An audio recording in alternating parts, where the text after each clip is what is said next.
Oops, I left your luxury car with the keys still inside. Now it's gone.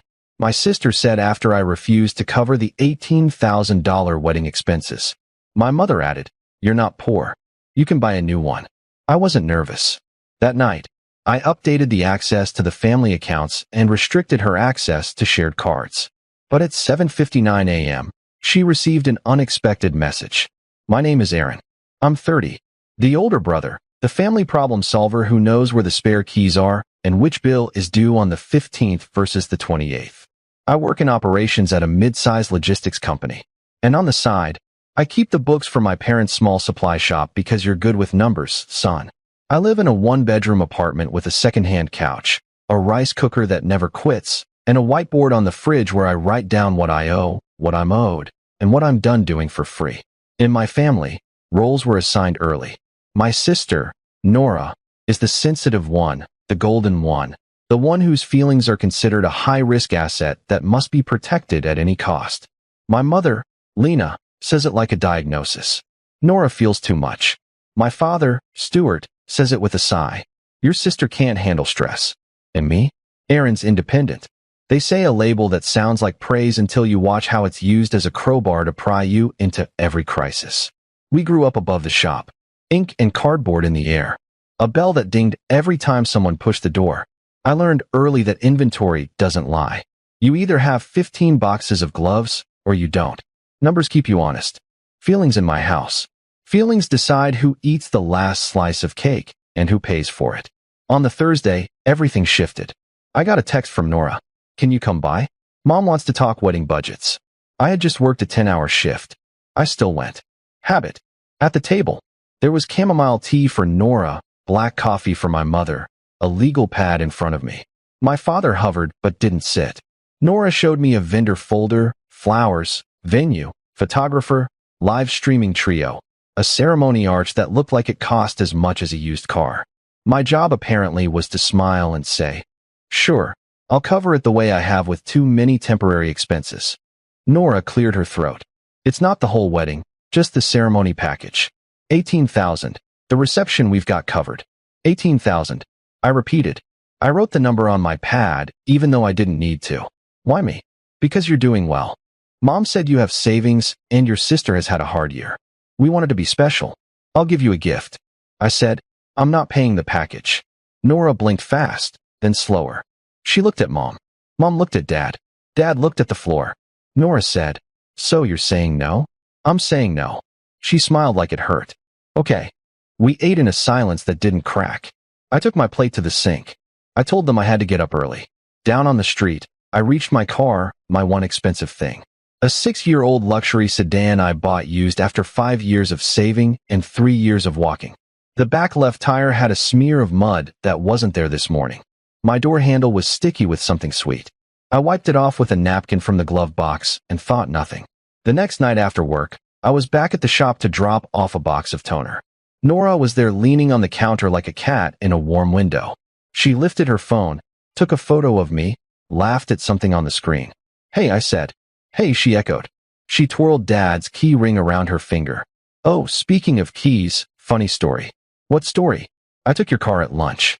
I needed to pick up favors at the mall, and the van smelled like bleach. Your car smells like cedar. Anyway, I left the keys inside, walked away for 2 minutes." She shrugged. "Now it's gone." For a full second, the room sounded like the inside of a seashell. I heard the hum of the fridge, a siren blocks away, my heartbeat in my ears. "You took my car," I said to make sure the words were real. Nora tilted her head. "You weren't using it." Mom appeared in the doorway, wine glass in hand. "Aaron, don't be dramatic. You're not poor. You can buy another." I looked at my sister. I looked at my mother. I looked at the bell on the shop door and thought about how it rang every time someone walked away with something they paid for. "Okay," I said. The word felt like a coin. I put it down, noted. I didn't raise my voice. I didn't run to the mall. I didn't call the police in front of them.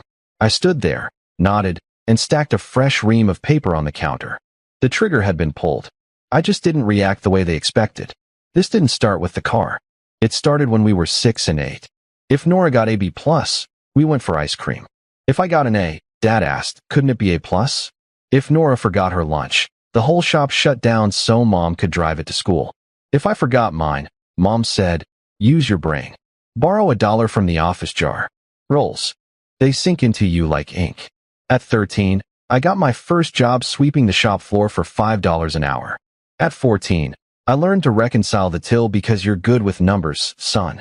At 15, I learned that good with numbers meant, please donate your time.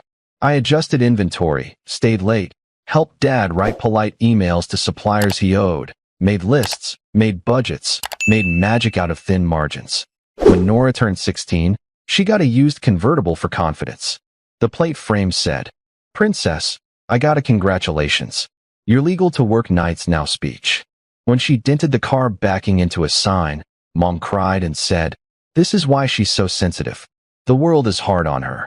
When I cracked a phone screen, Mom said, you'll replace it with your own money. I did. College was the same script with bigger numbers. I worked in the campus mail room, then at a copy center, then as a night dispatcher. I kept the shop's books remotely for Dad. Setting up a cloud account he called witchcraft. You could finally do something big for her. I've already done plenty of big things. You're independent, she said, like it was a free pass she could hand out. You'll bounce back? I'm independent, I said slowly, which is exactly why I choose what I do with my money. She went quiet. Then she said, we'll talk at dinner. We did talk. I said no. They stared at me like I'd smashed a vase. The next day, Nora borrowed my car and later told me it was gone because she'd left the keys inside for 2 minutes. It wasn't just a mistake. It was a violation. A message. If you won't give when we ask, we'll take and call it an accident. That night, I drove the shop's van home. It smelled like bleach and cardboard.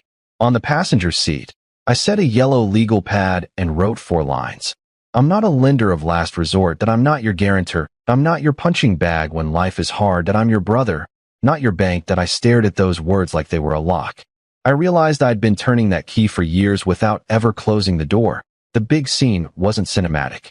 It was just Saturday dinner. Mom's roast chicken. Dad's old stories. Nora's fragile smile. Zach tapping at his phone. I brought a salad and a folder that I didn't put the folder on the table right away. I waited. First trigger. Dad asked, any word on the car, son? His voice casual, like the weather. Insurance is processing, I said. It was true. I'd filed the report. The tracker pinged once near an off-ramp before going dead. The police told me the usual. If it shows up, they'll call. But in my head, the car was already gone. So it was the part of me that believed my family would take responsibility. Second trigger, Mom said, let's focus on positives. Nora found the perfect arch. She showed me a photo. White wood, fabric, eucalyptus. It's lovely, I said. I won't be paying for it. Zach scoffed. Nora stared at her plate. That's when I opened the folder and slid a single page across the table. Its title was simple, Aaron's Boundaries. Mom laughed. What is this, therapy?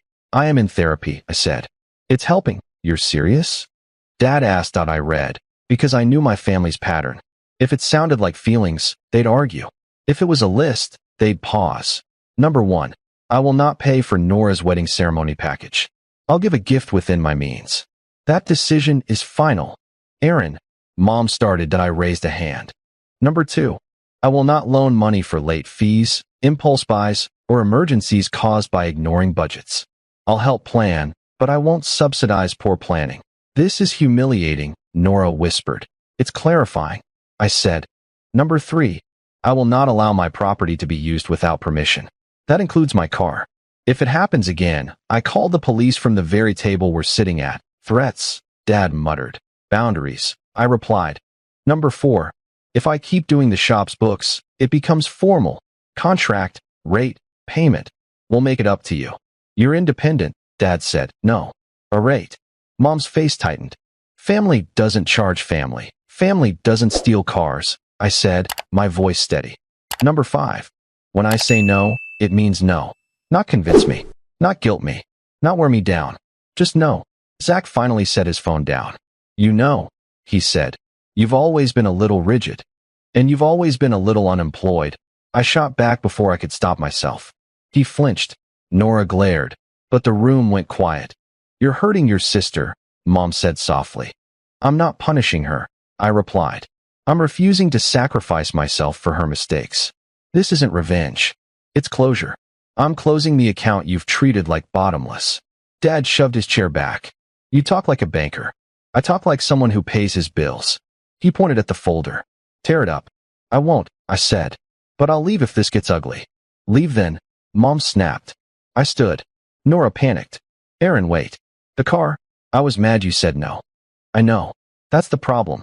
You think my no is a challenge, not a boundary. Can't you just help this once? Mom begged. After everything? I shook my head. I'm finally helping myself. I walked out. You don't walk out on family, Mom called.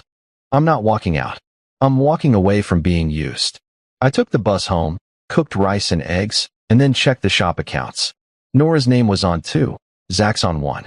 I removed them, reset security, documented everything, and slept like someone who'd finally locked a door. By morning, Nora got a bank alert. Removed as authorized user. Then another, $6,000 declined at Garden and Grove.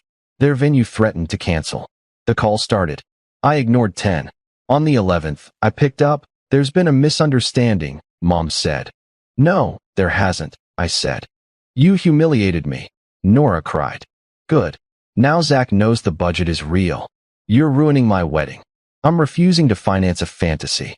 I told them plainly. Pay with your own money, pick a smaller package, or have a backyard wedding. That's cruel, Mom said. It's honest, I replied. Later, Dad called. What about the shop? I'll finish this quarter, if we sign a contract. After that, you hire a bookkeeper or pay me. By afternoon, Zoe from the shop texted, police found my car. It was in impound. Ignition punched, stereo gone, keys on the floor. You're lucky, the officer told me. They usually strip cars, the officer said. Mine was banged up, but fixable. It hurt, but not like before. It was just metal, not metaphor. That night I walked, counted breaths, and made a new whiteboard column. After, the next morning, Dad called. We'll sign, he said about the bookkeeping. Tomorrow at 9. Bring a contract, I told him. And my gift stands, cash or check, nothing else. He sighed. Okay. Later, Nora texted. We were just joking. Please. I messed up. I agreed to coffee. She admitted she couldn't afford $18,000, only $5,000 if she cut extras. That's still a ceremony, I said. She nodded. I hate you less. She confessed she took my car to be petty, hoping I'd give in. That used to work with Mom. It used to work with me too. I said that we signed the bookkeeping contract. 10 lines, clear terms.